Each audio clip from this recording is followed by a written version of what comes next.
Good afternoon, everyone. Thank you so much for joining us this beautiful day. We are very happy to have you all here.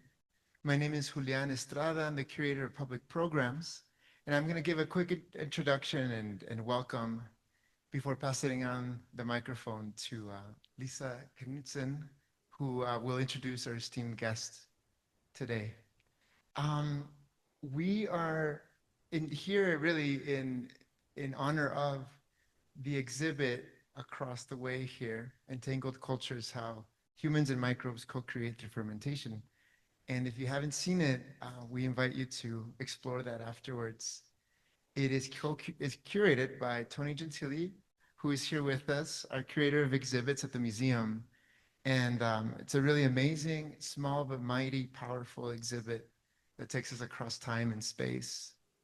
And in celebration of that, we have this talk and offering. So thanks again for being here. I just wanted to mention that the New Mexico Cheese Guild, which is co-sponsoring this in collaboration with, is an amazing nonprofit organization, and the ticket sales go to fundraise for their work in advocacy, education, and essentially rebuilding an ecology of support for local producers and consumers. So if you haven't seen their website yet, um, I invite you to explore that. Thank you for supporting us. And with that, I'll pass on the microphone to, again, Lisa Knudsen, who is the board chair of the New Mexico Cheese Guild. Please help me welcome her to the stage.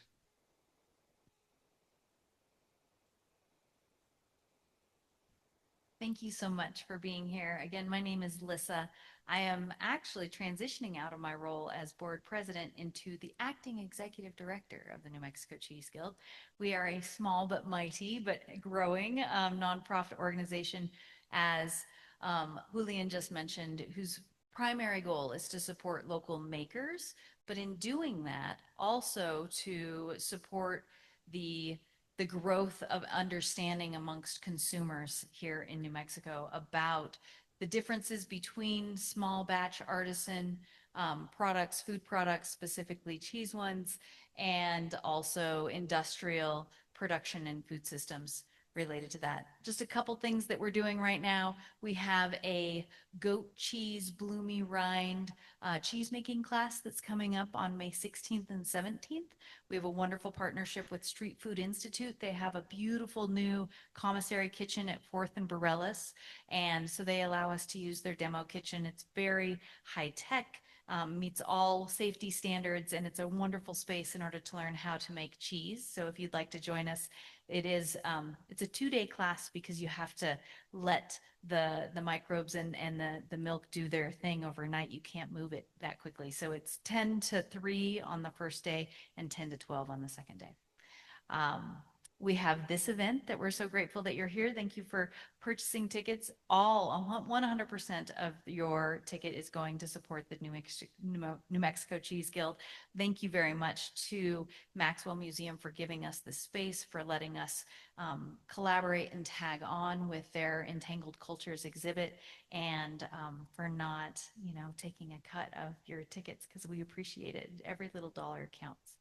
So thank you so much. And then into the future, we have just yesterday signed an agreement with the city of Albuquerque for $200,000, which is a huge amount in our world, to purchase a pop-up like cheese trailer that we'll be able to take to schools to continue to offer our flavor science classes, and also to take to festivals and maybe be able to sell some cheese out of those to use them.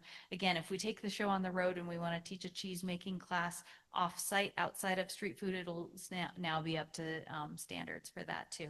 It'll probably take a year to get everything built out, so don't expect to see us out on the road just yet, but eventually, hopefully, you'll see that.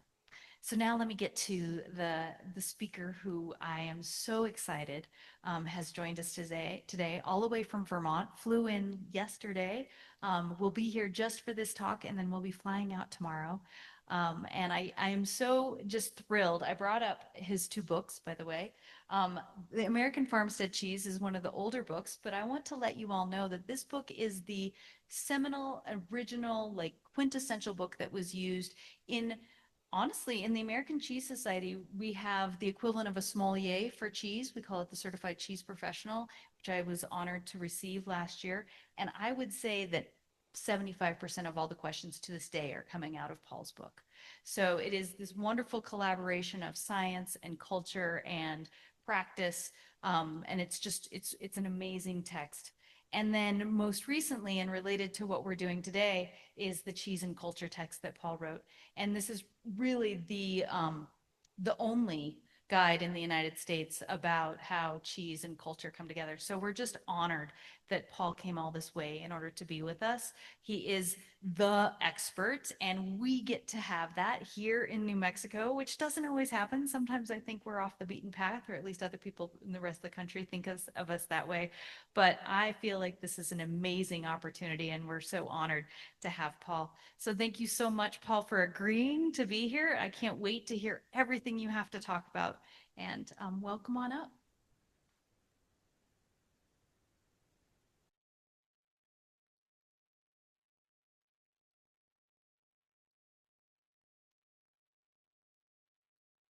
Wow, hard act to follow. Well, thank you so much, Lissa and William, for making this possible, for inviting me here. Thanks to you all for coming out on a beautiful day. You could be doing other things on a gorgeous Saturday day, but I get the feeling it's always gorgeous around here. Back in Vermont, it's not quite spring yet, so this is wonderful to be out here.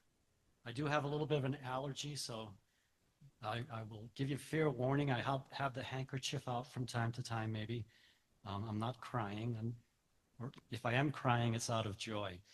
Um, Wonderful to be here, and it's really exciting to learn about all that's been happening in the artisanal cheese world here in the Southwest. I didn't know very much before coming here, so I am really excited at what I see happening, and there's a great future ahead. Well, my goal this afternoon is to, in terms of a presentation, is to examine the somewhat enigmatic questions of how, where, when, and why did cheesemaking arise for the very first time? Where did it all begin? And then how did cheesemaking spread far and wide thereafter? And then finally, what can we learn from that story to help us better understand the story of cheesemaking when it arrived in Central and South America and here in the southwest region of North America, and right here in New Mexico, along with the Spanish colonizers and also the Portuguese colonizers and other colonizers, but we're going to focus on the Spanish. All right, so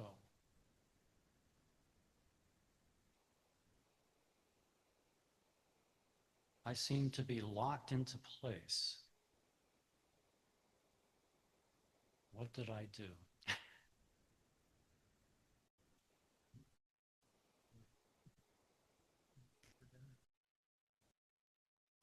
Okay, perfect. Thank you. I always need technical assistance. I'm from that generation. My kids have to tell me how to do things these days.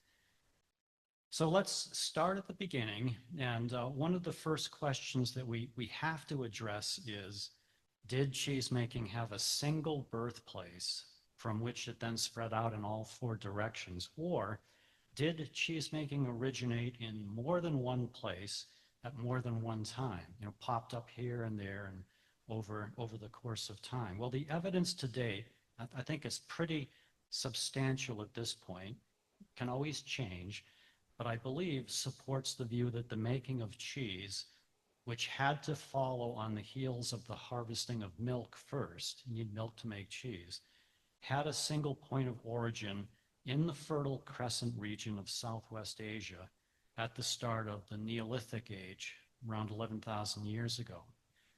So this, of course, raises the question, why the Fertile Crescent and why 11,000 years ago? Why not somewhere else around the same time or at a different time?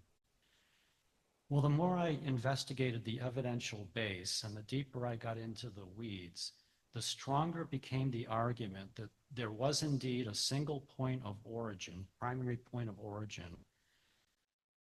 And if that is true, incredibly enough, wherever one finds cheesemaking taking place today, virtually anywhere on the planet, one can theoretically reconstruct a direct lineage that stretches all the way to that original event, that single point of origin. So cheesemaking is a story that arguably links the entire globe together.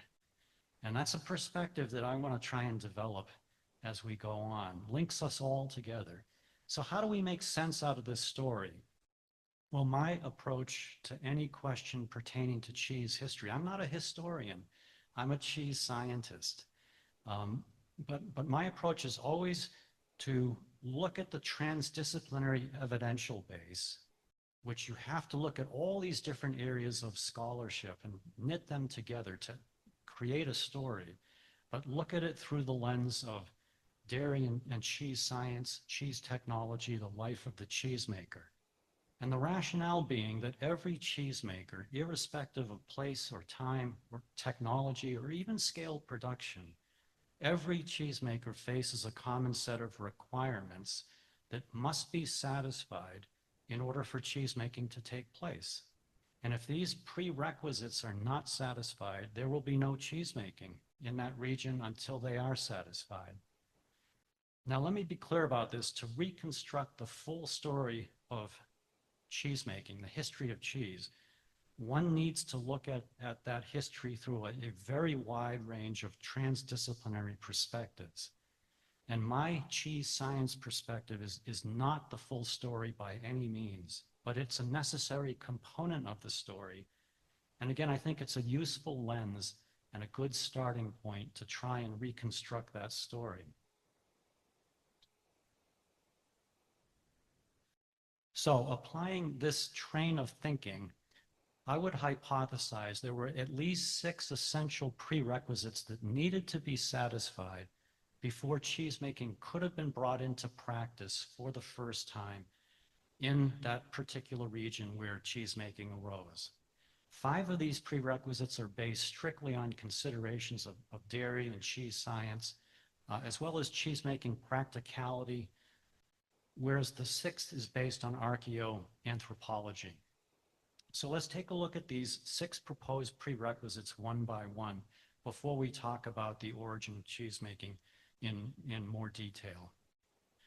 First prerequisite is that the region under consideration must have afforded human communities there with direct access to gregarious, and human-friendly mammals that were amenable to being milked by humans. I mean, that sounds like it's obvious, but that was not necessarily an easy prerequisite to fulfill. So in other words, there must have been mammals in the neighborhood that tended to live out their lives in groups, not as lone rangers, so they could be herded in groups. And these mammals also needed to be relatively comfortable around humans in order for human communities to take these mammals into captivity, begin to herd them, and eventually to domesticate them. And domestication, of course, means to subject the animals to genetic selection based on a desirable trait, to make them less wild and more valuable to humans. And we know that domestication began very early on in the Neolithic of plants and then animals and mammals. Oops.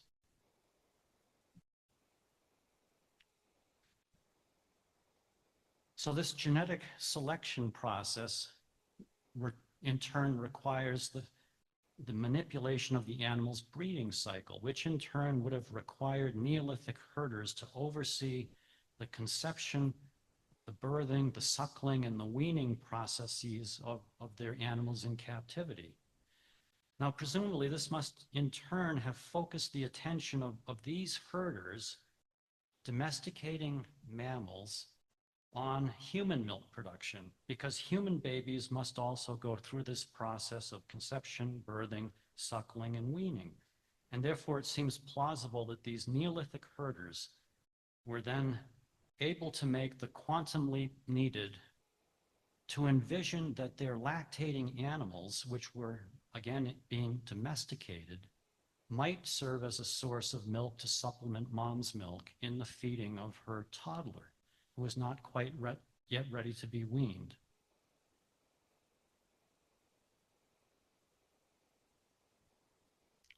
Now, archaeological evidence suggests that this in fact occurred in Southwest Asia starting roughly around 11,000 years ago into 10,000 years ago.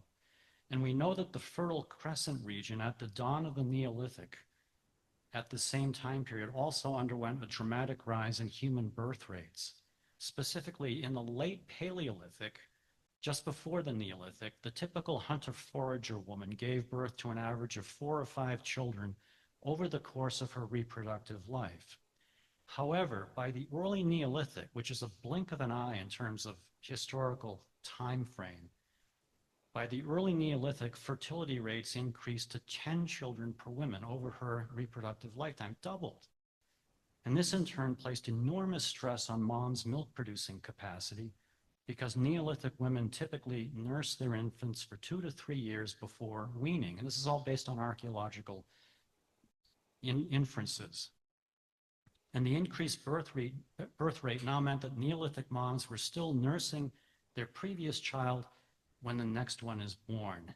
And at her nutritional profile, plane of nutrition, her energy balance profile, this is tough on moms. I mean, it's tough today, but you can imagine back then how tough that was.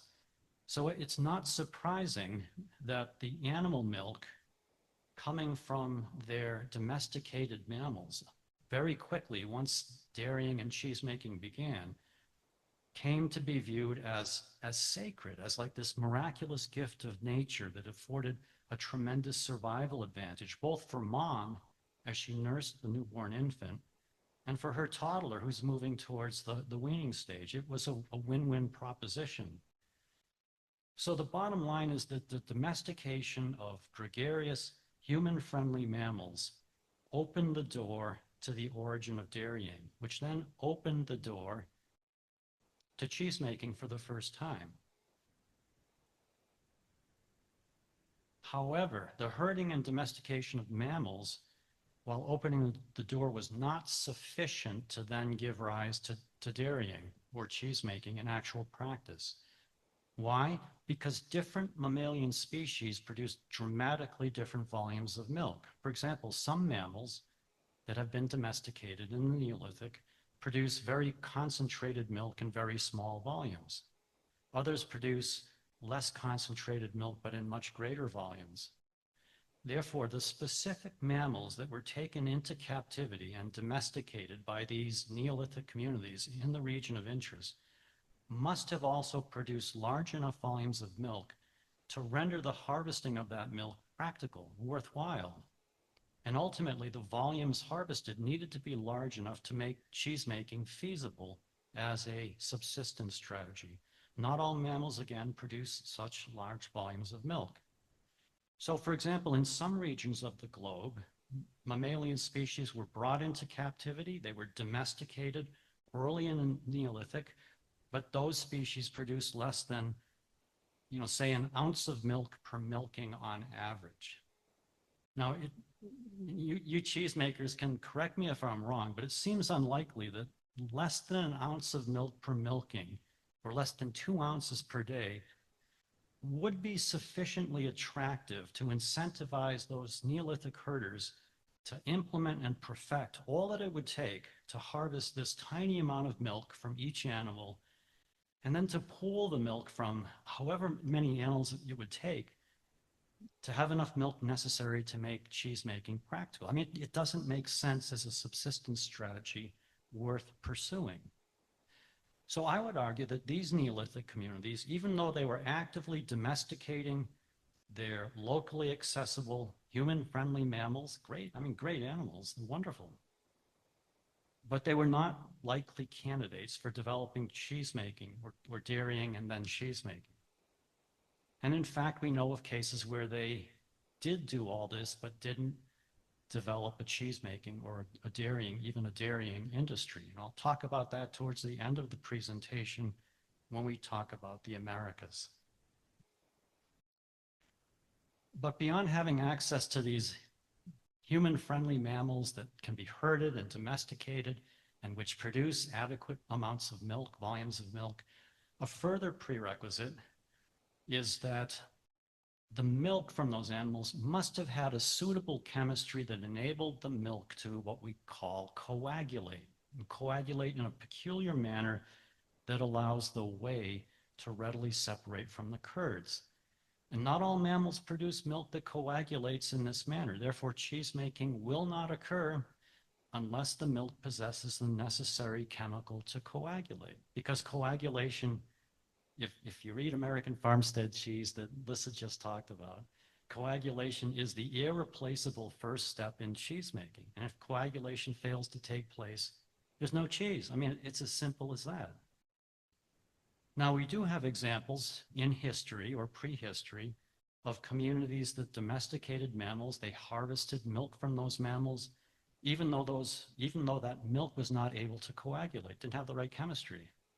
And in these cases, the milk was used for purposes other than cheesemaking, such as for the feeding of their unweaned toddlers or for the production of other dairy products. And a good example of this would be horse milk. Horse milk doesn't coagulate in a way that you can make cheese out of it, but it can be used to make the alcoholic beverage kumis.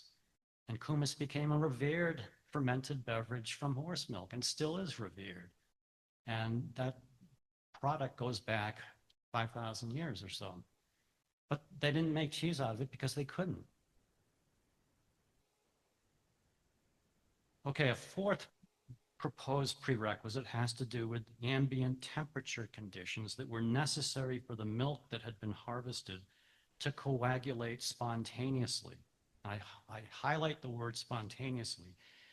I would argue that Neolithic communities had to be able to observe the spontaneous coagulation of milk in order for them to make the connection that the resulting curds were desirable and valuable to the community as a food resource, and to make the connection that they can gain control over this process of coagulation, which must have seemed like a magical process at the time, and turn it into a predictable component of their subsistence strategy.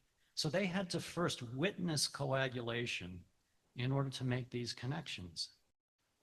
Now, in order for milk to coagulate spontaneously through the accumulation of lactic acid produced by lactic acid bacteria in the museum, not show, this is why I don't ever go off script anymore. I can't remember, in the wonderful museum exhibit next door, lactofermentations and coevolution with human communities, you need lactic acid bacteria, and you need lots of them to make these fermentations work. And in the case of dairy fermentations and in the case of coagulation of milk, that they needed to witness in order to start thinking about controlling coagulation of milk, the milk really must be at least 70 degrees Fahrenheit, and more realistically, above 80 degrees Fahrenheit for rapid coagulation to occur, for those lactic acid bacteria to be sufficiently active, and they need to be at a high enough population to coagulate the milk spontaneously. Below 80 degrees, it's not going to work. The milk will not coagulate, or it will take too long, and the milk will have been used for whatever purpose it was being collected for long before it coagulated. So Neolithic communities that made the quantum leap to harvest milk from their domestic mammals, I would argue, needed to be living in a warm ambient environment that would enable lactic acid bacteria naturally present in the harvested milk to reach a high population density to produce enough lactic acid to spontaneously coagulate the milk. The warm ambient environment was essential to create these lactic acid bacterial communities, these biofilms on wooden utensils, on pottery vessels, anything that's milk contact surface that's used in the making of cheese would become a reservoir of these lactic acid bacteria, and you need a warm environment to support that, and the milk then needs to be warm enough to support fermentation. So you need a nice warm place like New Mexico to have this all happen. And if you do, and everything works out, you have spontaneous coagulation of milk happening all the time. If you don't use the milk up really quickly, it just coagulates, which soon presumably gave rise to the first efforts to control this phenomenon, which ultimately enabled the controlled production of cheese curd, and in turn, which would enable the community to make the connection that cheese curd could become a vital supplement to their existing subsistence strategy. And eventually they would realize that cheese curd makes that wonderful nutritional value of milk available even to the adult population, not just to the toddlers who are weaning, but for everybody. So probably a good example of where milking was long practiced for several millennia, but which never led to cheese making because the environment was too cold.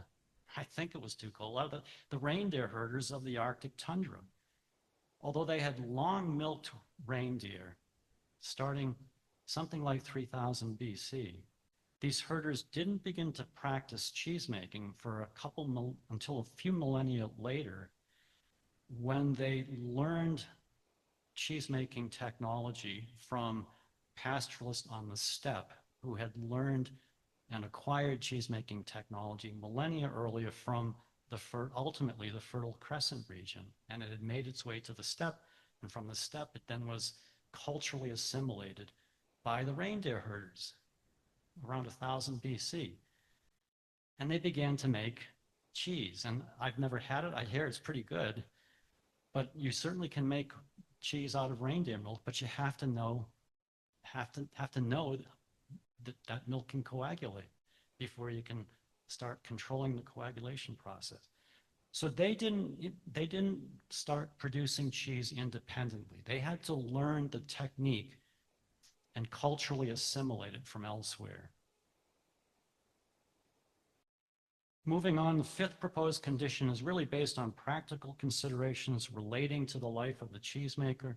The rationale here is that even if the first four prerequisites are satisfied in a particular place at a particular time, and therefore the discovery of dairying and cheesemaking were theoretically possible, it could have happened, and indeed theoretically feasible. Maybe it should have happened. If you're a cheese enthusiast, you might think that.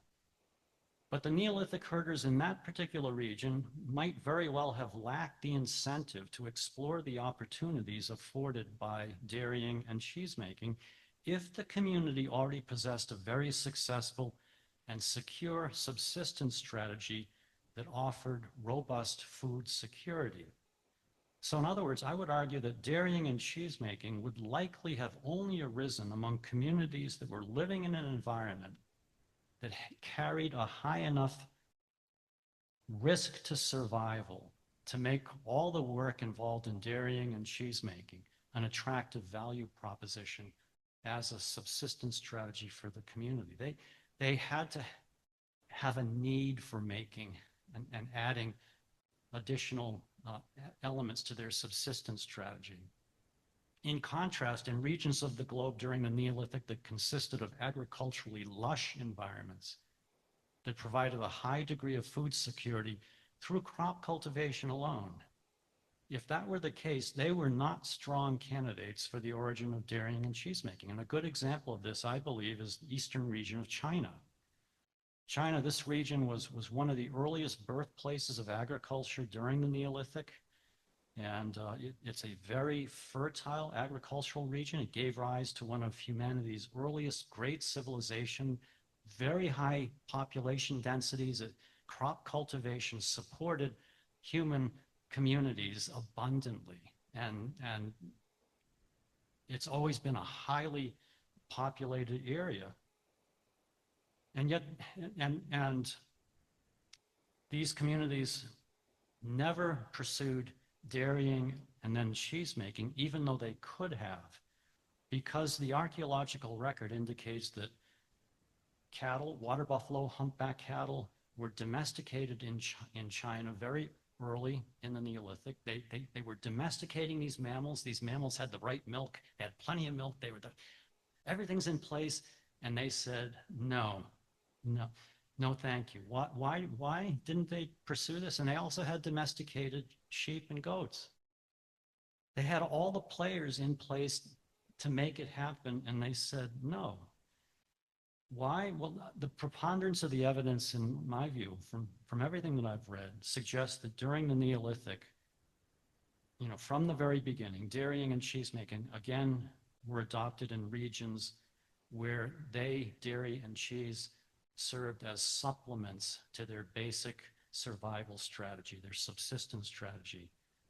And dairy and cheese basically served as an insurance policy in agriculturally fragile environments that were vulnerable to crop failure due to a variety of reasons such as climatic fluxes and environmental degradation. So communities in this environmental context chose to take on all the effort needed to develop dairying and then to develop cheesemaking for the first time. And it took a lot of effort to perfect this. This was not a given. This is not a simple task.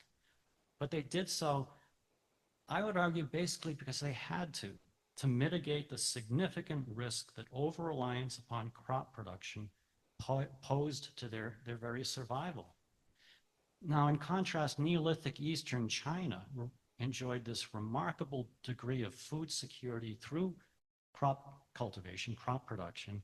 Eventually, they added the domestication of poultry and swine, and they built this enormously rich and diverse food culture around those subsistence strategies. So even though they had access to domesticated cattle, water buffalo, even sheep and goats, all the players were there, they never pursued dairying and cheesemaking because it wasn't needed. Thank you very much. Therefore, China developed this deeply embedded food culture that has been remarkably resistant to dairying and cheesemaking right up until the 20th century. And it's this amazing story of gastronomic conservatism. Despite being ringed by completely dairy-dependent peoples in Mongolia, in Tibet, in India, and they said no. They didn't need it. In fact, they didn't want it. In fact, they culturally developed an aversion to dairy. That's a whole other story.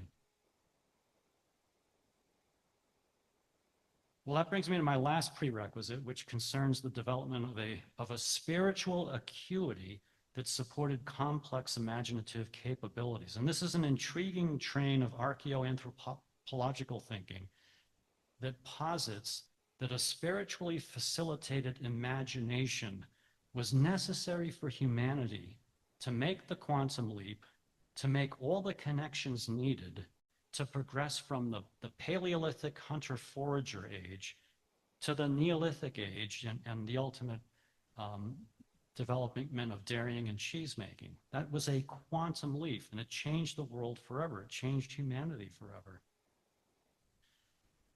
Now, this complex prerequisites is a little bit difficult to unpack, but basically it's founded upon archaeological evidence that Paleolithic hunter-foragers underwent an extraordinary leap in sort of imaginative capacity and spiritual acuity immediately before the onset of the Neolithic age. And these startling advances in cognitive ability then triggered the transition from the Paleolithic to the Neolithic revolution. The Neolithic, in turn, gave rise to communities that were sedentary for the first time. They really settled down. They became farmers. You can't move around when you're a farmer. And this new sedentary cultural context then began to unleash the potential of what had been latent cognitive ability that had been developing in the human species, but now this side of the Neolithic, it is unleashed and it cannot be stopped to this very day. And one of the repercussions of this quantum leap in spiritual acuity was in terms of dairying, cheese, butter, was that that there was an immediate communal projection for communities involved in dairying of their products into the sacred and spiritual world. And cheese and butter and milk became elements of religious practice or cultic practices, spiritual veneration, and they remained linked for millennia and millennia wherever cheesemaking spread to. Cheese was part of the religious infrastructure of the peoples, part of the the cultic belief system. And it is to this day in huge areas of the globe. Cheese, butter or butter oil, ghee, milk are parts of religious practices and rites and so forth. It's this linkage of cheese making and spirituality that started at the beginning and continues to this day. Another reason that links the globe together across multiple religious belief systems. And it's really extraordinary. Now, again, it goes without saying that there were other critical conditions that needed to be satisfied besides these 6 that I just mentioned to explain the origin of cheese making. There's some really intriguing work yet to be done before we arrive at a comprehensive understanding of the story. But I found that these 6 prerequisites provide a useful set of lenses when you're when you're trying to evaluate the transdisciplinary trains of data that you have to all bring into the fold in order to reconstruct this very complex story. So let's quickly now try and reconstruct the story of cheesemaking, thinking about these prerequisites in mind. And I'll begin the story about 11,500 years ago at the archaeological site in Southwest Asia known as Göbekli Tepe in what is now modern Turkey or Southwest Anatolia, near the headwaters of the Tigris and Euphrates River. This site, Göbekli Tepe, was discovered only about 3 decades ago, and ever since it has really stunned the archaeological world because of the massive temple complex that is buried at the site. And this is the astonishing thing, which was built by Paleolithic Old Stone Age hunter-foragers. The temple itself consists of massive stone pillars up to 18 feet in height, weighing between 10 and 50 tons, arranged in circular enclosures. 5 have been unearthed the last time I checked. Still evidently another 20 of these enclosures, these circles of standing stones, still buried. So I like to think of Göbekli Tepe as kind of a Stonehenge on steroids type of site. But it's important to note that this amazingly sophisticated complex preceded Stonehenge by 6,000 years. And everything about the site, its engineering complexity, its social, cultural, spiritual complexity, all point to, it's hard not to come to the conclusion that there was an abrupt and fundamental advancement in cognitive development of these Paleolithic hunter-foragers. And it's been posited that this newfound imaginative capacity then enabled agriculture to be discovered for the first time, thereby ushering the Neolithic or the New Stone Age in Southwest Asia. Now, amazingly, around the same time that Göbekli Tepe was being constructed, the Earth's climate changed abruptly and dramatically. I mean, absolutely dramatically. So in this graph, it plots out the average global temperatures for the last 90,000 years. And for our purposes, I'm going to focus on the Holocene, which is the most recent 11,500 years. This is the climate area that we are still in today. It's circled in red, and the Holocene climate was characterized by a very sudden rise in global temperature, something like 17 degrees Fahrenheit on average. And then unexpectedly, the climate stabilized. You can see during the Holocene, temperatures increased, and then they have remained wonderfully stable, which has blessed this planet with warm, moist, consistent, human-friendly climates that created the possibility for the first time for humans to pursue agriculture. And if you look at what happened before the Holocene, climate is undergoing dramatic shifts. There's a nice PBS series that covered some of this just recently of Paleolithic humanity dealing with, these climate change stresses. They were real and they were unbelievable. And there's no way agriculture could have happened. But suddenly things changed. The scary thing is we don't even know why yet. And if we don't know why, we don't know what's going to happen in the future. And if you think that the climate perturbations we've experienced so far are frightening, think about the possibilities. My daughter's a climate change researcher. And we need to support climate change research, not just for my daughter, because it's really frightening. So this warm, friendly climate created the opportunity for agriculture. Within 500 years of the climate increasing by about 11,000 years ago, or 9,000 BC, agriculture is discovered in the Fertile Crescent for the first time, as far as we can tell, in the neighborhood of this Göbekli Tepe site. And then agriculture began to be practiced in earnest for the first time. And from there, it spread rapidly throughout the entire Fertile Crescent.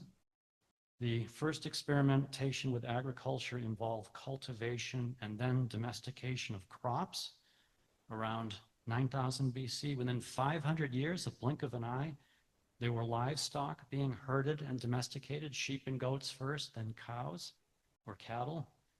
Within another 500 years, these animals were being raised for milk production, dairying. And so dairying began. Now, I don't have time to go one by one through the 6 prerequisites and illustrate how they were all fulfilled, but this is like the perfect storm of conditions that allowed agriculture and then dairying and then cheesemaking to arise. And Fertile Crescent's fertile, but it's only fertile because it's surrounded by desert and dry rangelands. It's a very fragile environment.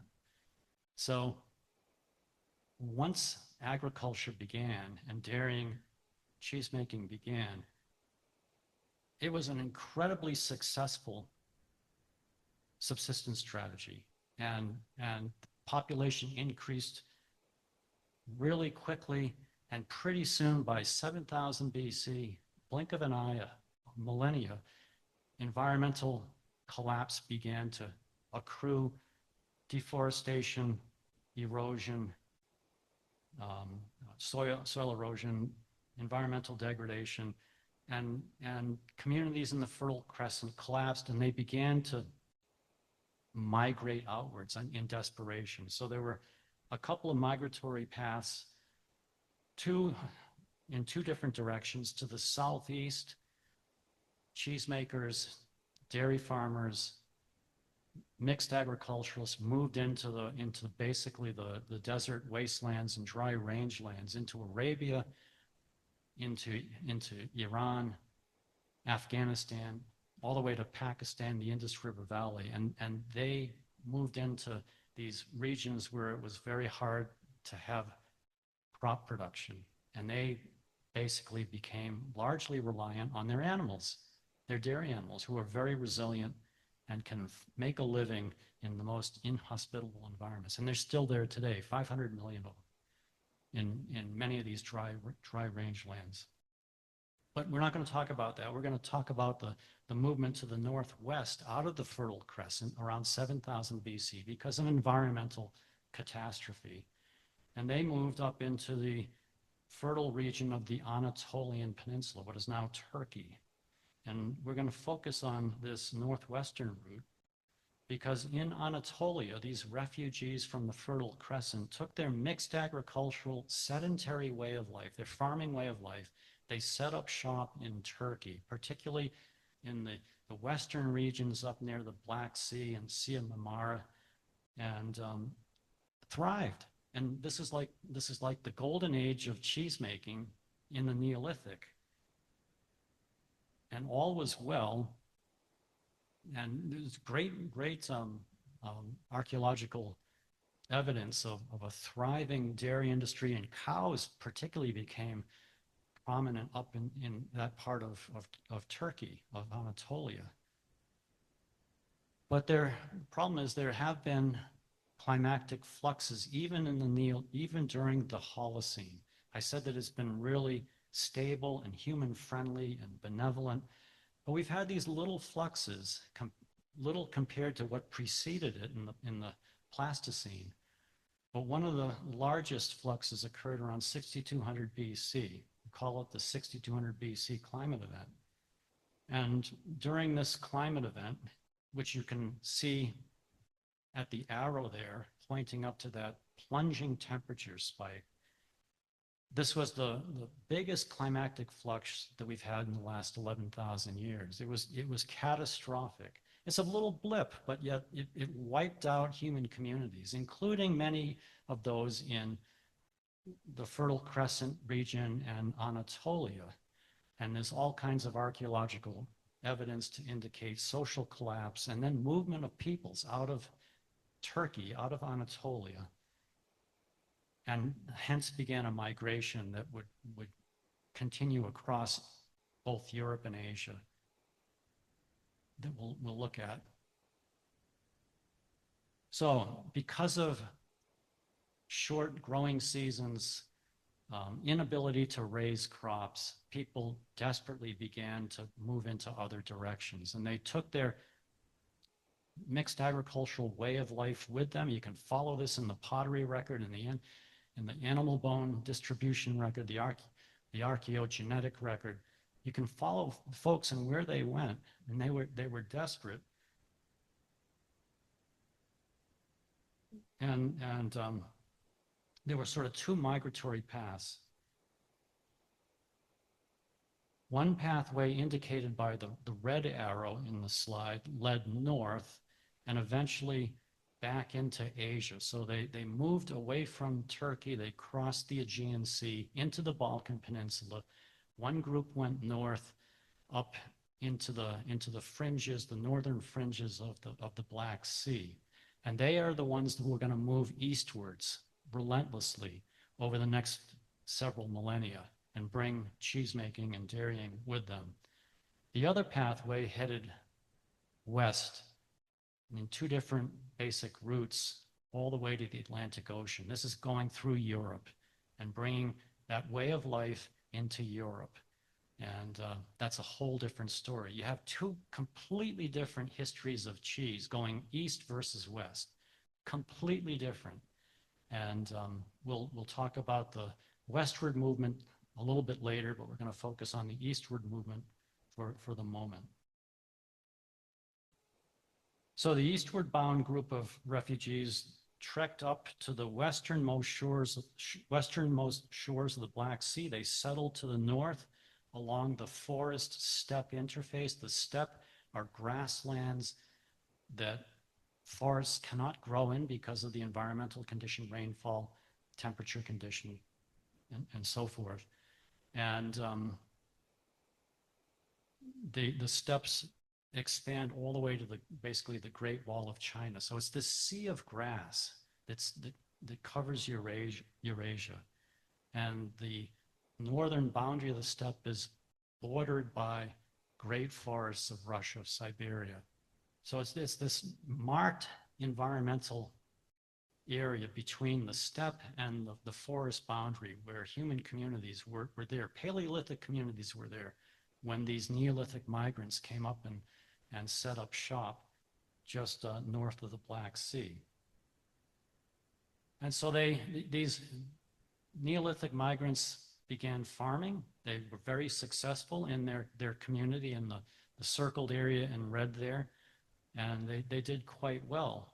But what happened over the next 2,000 years is that Paleolithic peoples living to their east along the forest-steppe interface began to culturally assimilate the farming, mixed agricultural, sedentary way of life. They stopped being hunter-foragers and became farmers. They basically imitated the farmers that had moved up from Turkey or Anatolia.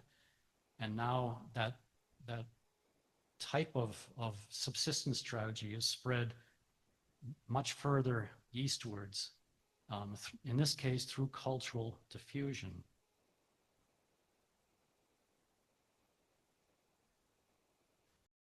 And they did well there for about 2,000 years and really established a strong sort of dairying, crop cultivation, small-scale farming communities all the way out to beyond the Caspian Sea. But things began to unravel about 4,000 BC. There was a series of climatic perturbations, again, really small ones relative to the Pleistocene, but these were horrific for communities living on those fringes of the steppe. The period of plunging temperatures and then a period of climatic drying following it from 4,000 to 3,000 BC ultimately forced these farmers, many of the communities, to give up their mixed agriculture and move on to the steppe, move into the grasslands, because crops kept failing and it was not a reliable subsistence strategy. And this is a story that gets repeated over and over again in cheese history. When environmental destruction or climate change events happen and communities come under stress and they can't rely on their crop production anymore, dairying and cheesemaking is the fallback strategy, because cows eat grass. And even though crop plants can't grow, grass grows almost anywhere in the most inhospitable environments. So there's almost always grass in dry rangelands, in really cold areas, the tundra areas. Grass is amazing. And ruminants, sheep, goats, cows love grass, and they turn grass into wonderful products like milk and cheese and butter. And so you begin to get this new form of dairying taking place on the steppe. And because these farmers had been involved in domesticating livestock, during the period leading up to this time, they had already started to domesticate the horse. The horses are indigenous to the Eurasian steppe. They're wonderfully adapted to the steppe. They're magnificent animals. And once the horse was taken into captivity and begun to used in ways that can exploit it and to take advantage of its power, new kinds of herding strategies developed. And new forms of traction, new forms of mobility, new forms of military prowess, new forms of culture developed on the steppe based on equine-assisted dairy pastoralism. It created this whole new culture. And dairying, cheesemaking, butter making were front and center at the subsistence strategy in this really inhospitable place called the Eurasian steppe.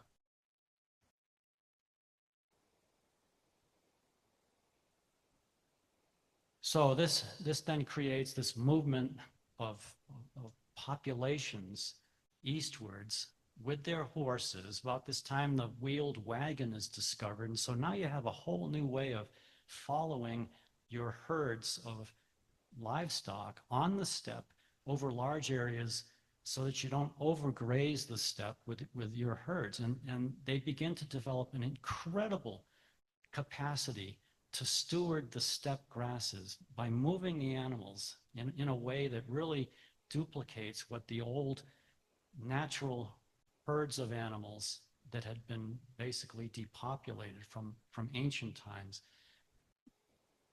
worked in conjunction with the botanicals on the steppe to create a sustainable ecosystem. Now the pastoralists were providing that service, an ecological service. They still do today. And we need those pastoralists. I'm getting off script here, but I did work with the Mongolians, and it is so important. 20% of the Earth's carbon, sequestrable carbon, is in grass, and it's in a lot of dry rangelands in the Eurasian steppe and other parts of the world. We need that grass, and that grass needs to be stewarded. It doesn't just stay there forever. Anyways, Forgive me, I'm wandering. I get really passionate about some things.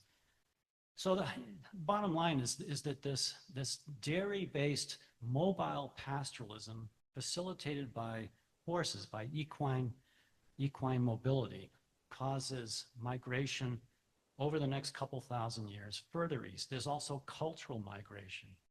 And so the type of cheese that came out of Anatolia that was brought by the original migrants, now that technology is spreading through the stands, Kazakhstan and Uzbekistan and all the other stands, I forget what their names, into Mongolia.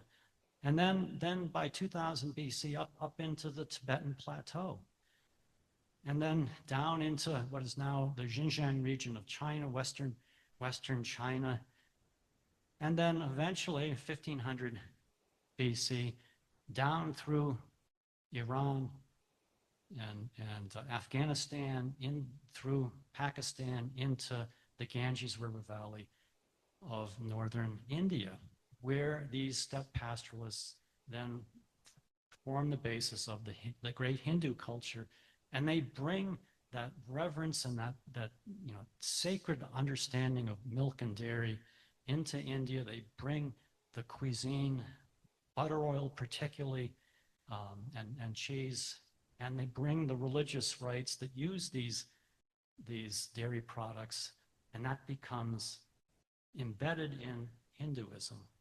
And Hinduism then gives rise to Buddhism, which incorporates the use of dairy products in many different rites, and that then spreads into China and to Korea and on to Japan, and it links all of us together through this movement of culture and movement of human populations. It's an incredibly vast story that I'm just giving like the tip of the iceberg.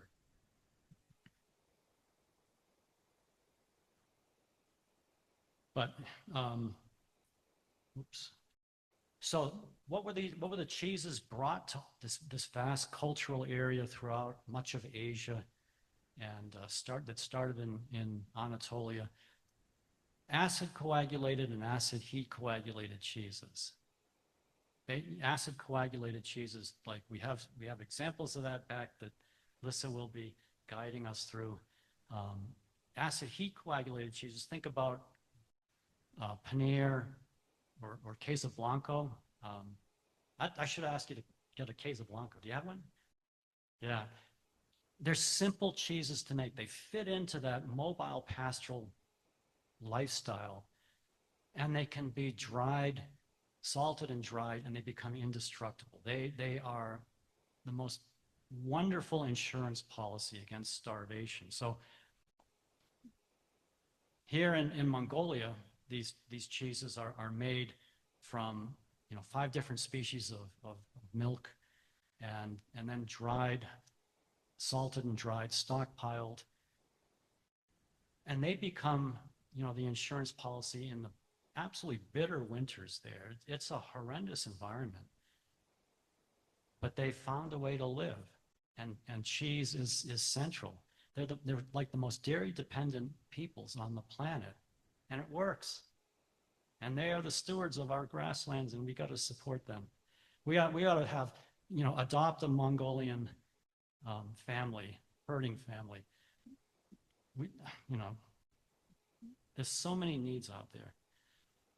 Anyways, back to the 6200 BC event, because while all of this eastward flow was taking place, really around some simple cheeses, acid and heat coagulated types, not rennet coagulated, doesn't work in that kind of a cultural context. Where it does work is in the westward flow, which took 2 routes. One was up the Danube River to the Rhine River, all the way to the Atlantic Ocean. And then the other route was the Mediterranean rim, the northern rim of the Mediterranean, hopscotching along the coast all the way to Iberia, or Spain and Portugal, around 5600 BC. And as these migrants moved in, they began, probably they were the first to begin rennet coagulated cheese making. we're not sure. We simply don't know. The only secure records for the first rennet coagulated cheese making are in Anatolia around 2000 BC. And it may have been discovered earlier, but we just don't have the record base. But once these farmers, dairy farmers, pastoralists, mixed agriculturalists get into Europe, there's infinite microenvironments, and their dairying then begins to adapt and be sculpted by the different environments that they find themselves in. And so by the time they get to Spain, Spain is full of microenvironments, and there's 100 different rennet coagulated cheeses in Spain today that are the results of cheesemakers adapting to different parts of Spain, different environments. So you have this enormous diversity of cheese exploding as these migrants move into Europe over the next few millennia. And that's a whole nother story, multiple stories in and of themselves.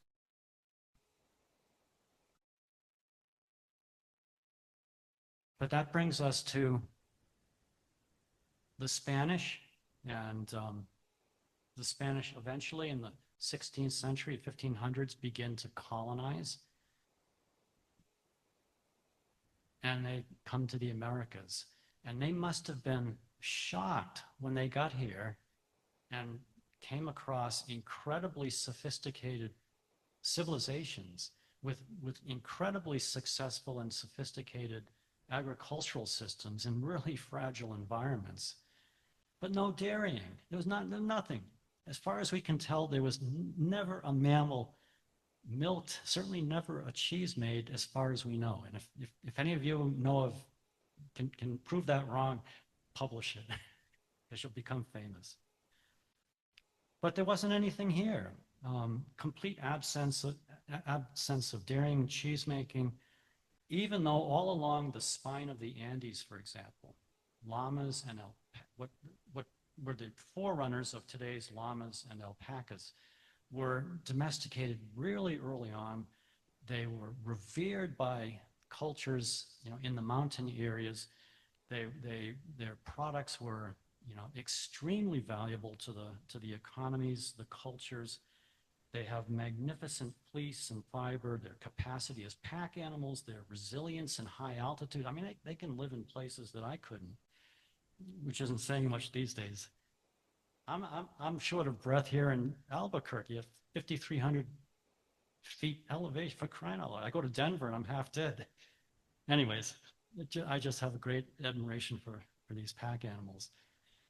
But they were never, as far as we know, domesticated for dairying. Why? Well, presumably because llamas, alpacas these are the ones that produce very small volumes of milk. 30 milliliters or less than an ounce per milking. And that's not enough to make dairying and cheese making a viable subsistence strategy. So then that raises the question, well, were there other mammals in the Americas anywhere that were good candidates, that human communities were in access to? Or was the Americas doomed never to have cheese until, the colonizers arrived? And honestly, I haven't had the bandwidth to really do a thorough lit review of all the mammals that we know about milk production that have been studied for milk harvesting for various reasons. But all the evidence indicates that I can see that there was no perfect storm of the right mammals. There were no sheep, there were no goats, there were no cattle, there were no camels, there were no yaks available. There were llamas and alpacas and a bunch of other mammals, but they don't produce enough milk. And if anyone, that's a great graduate student project for someone who's interested in this area. Can you find a mammal that could have been a candidate? I'm guessing you won't find that, but maybe I'm wrong. I thought, well, here in New Mexico, our bighorn sheep are indigenous to this area and up the Rockies to the north. They're sheep, all right? They're mammals. We know sheep are really pretty good about milking.